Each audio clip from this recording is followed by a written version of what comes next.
हाँ, आज हम डिस्कस करेंगे material part third. First part में हमने देखा था मटेरियल में स्टॉक लेवल, सेकंड में हमने देखा था ईओक्यू इकोनॉमिक ऑर्डर क्वांटिटी का। आज देखेंगे हम प्राइसिंग ऑफ मटेरियल इशू। देखिए इस तरह से मटेरियल, इसके 3 पार्ट्स किए थे हमने। First stock level, second EOQ economic order quantity, and third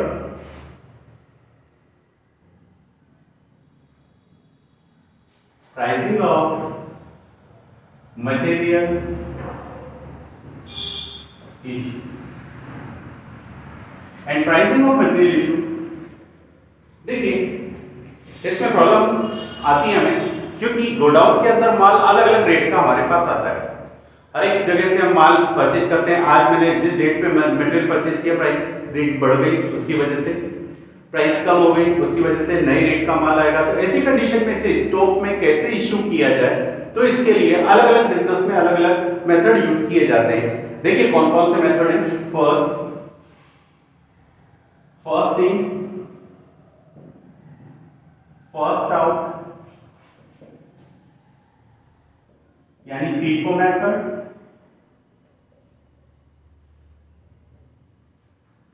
short में हम कह सकते हैं।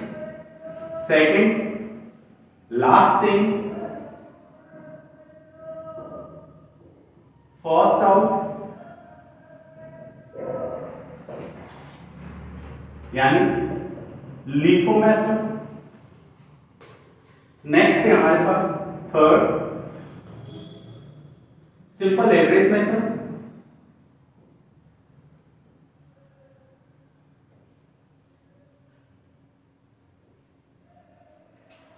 एंड फोर्थ है वेटेड एवरेज मेथड। जनरली सबसे ज्यादा हमारे जो बिजनेस में काम आते हैं वो ये 4 मेथड दे रखे हैं। फर्स्ट इन फर्स्ट आउट, जो माल पहले आता है उसे सबसे पहले इशू किया जाता है। जनरली आप देखिए जो खराब होने वाले मटेरियल होते हैं उनके लिए ये मेथड सबसे बेस्ट माना जाता है।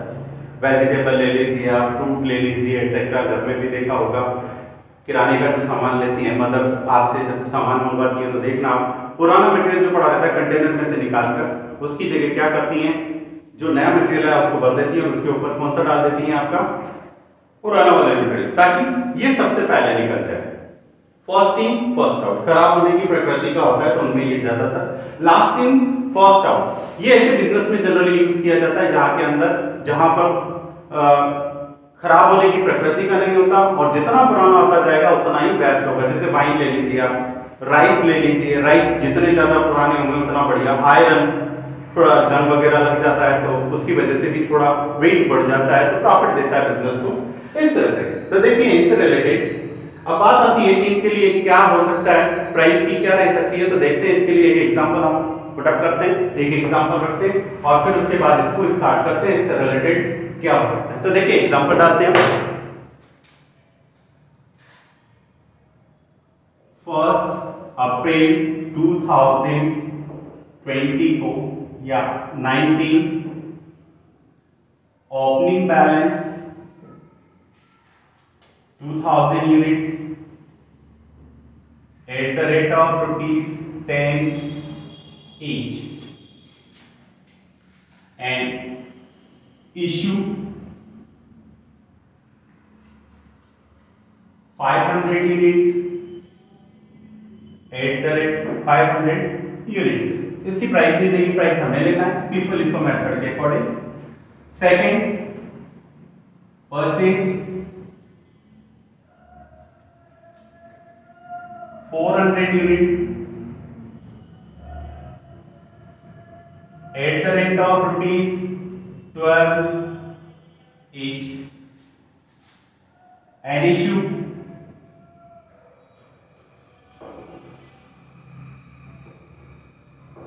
1500 unit 1600 unit at the rate of हम निकालेंगे। Next purchase 300 unit at the rate of rupees 15 each and put up करते हैं इसमें फीफो मेथड से स्टार्ट। देखिए फीफो मेथड में हमारे पास टेबल रहेगी, कॉलम यूज करेंगे, 3 पार्ट्स में एलोकेट करेंगे।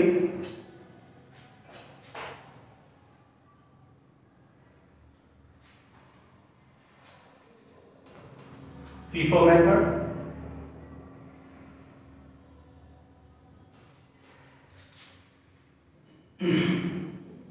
डेट, receipts,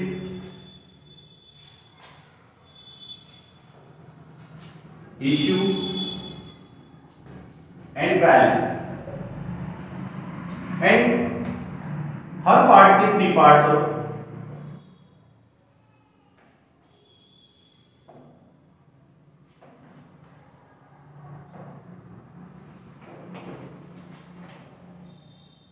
यूनिट या क्वांटिटी, रेट या price,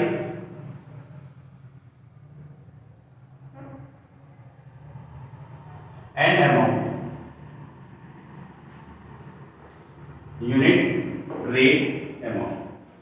unit, price and amount. Unit, price and amount. देखिए मेथड में लेते हैं फर्स्ट ओपनिंग बैलेंस दिखाने का तरीका। 1 अप्रैल, इसमें डेट भी डाल देते हैं, 5 अप्रैल को, 10 अप्रैल को, 15 और 25। ठीक है, 1 अप्रैल बैलेंस कहां जाएगा, डॉट डॉट डॉट बैलेंस वाले कॉलम में शो करेंगे 2000 unit at the rate of rupees 20,000। इस तरह से सेकंड, देखिए सेकंड में मेरे पास क्या रहा, इशू। अब मेरे पास जिस प्राइस का माल पड़ा है उसमें को इशू करूंगा। तो देखिए मेरे पास कौन सा मटेरियल पड़ा है, तो देखिए 5 अप्रैल 2019, number of unit 500 unit issue करूंगा। तो इशू वाले कॉलम में 500 यूनिट कौन सी रेट की, तो सिंगल रेट का है फर्स्ट। तो देखिए 10 मल्टीप्लाई किया 5000 एंड यहां बैलेंस में तो देखिए क्वांटिटी में से क्वांटिटी को लेस करेंगे, रिमेनिंग 1500। प्राइस 10 रुपीस वाला मल्टीप्लाई किया 15,000।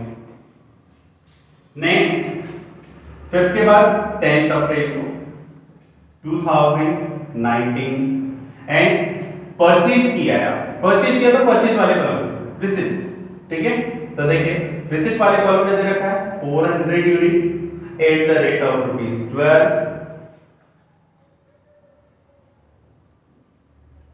4800 एंड शो करने का तरीका देखिए बस यही इसी के अंदर मैंने फीफो मेथड में जो मटेरियल पहले आया उसको ऊपर रखेंगे एंड जो बाद में आया उसको नीचे रखेंगे, ताकि मुझे याद रहे कि कौन सा मटेरियल मेरा पुराना और कौन सा नया है। तो देखिए 1500 10 रुपीज ईच वाला एंड न्यू जो है मेरा इसके जस्ट नीचे 400 एंड टोटल कंबाइन कर सकते हैं 19,800। आगे चलते हैं नेक्स्ट 10 के बाद आता है मेरे पास 15 को 2019 एंड इशू करने का नंबर है, इशू करवा रहा है 15 को 1600 यूनिट। तो देखिए इशू करने के लिए अब 1600 कौन सी, तो फीफो मेथड से सबसे पहले 10 रुपीज ईच वाली पूरी खत्म करेंगे, फिर उसके बाद जितना कम कर रखा है कौन कौन से लेंगे 12 रुपीज वाले से। तो देखिए 1500 तो पूरी आपने कौन सी ले ली 10 वाली और 100 की रिक्वायरमेंट है, टोटल 1600 है। 15 तो ये हो गई 10 रुपीज वाली, रिमेनिंग कितनी ली 100 यूनिट्स। 100 यूनिट्स किससे ले लेंगे हम 12 रुपीज वाले से, ये 12। एंड टोटल अमाउंट शो कर सकते हैं 15 प्लस 12 16,200 एंड बैलेंस में मेरे पास क्या रहा, तो देखिए 1500 तो ये तो पूरी फिनिश एंड 300 में से 100 इशू कर दी तो रिमेनिंग कितनी रही 300 कौन सी रेट वाली 12 रुपीस 3600 एंड नेक्स्ट 15 के बाद 25 मेरे पास आ गया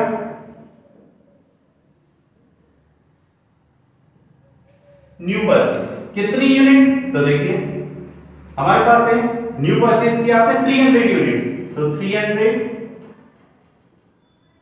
15 रुपीस 45 एंड शो करने का तरीका, तो देखिए वही पुराना सबसे पहले ऊपर ओल्ड जो हमारे पास ओल्ड मटेरियल पड़ा है 12 रुपीस वाला तो 300 12 रुपीस एंड 300 मेरे पास और आ गया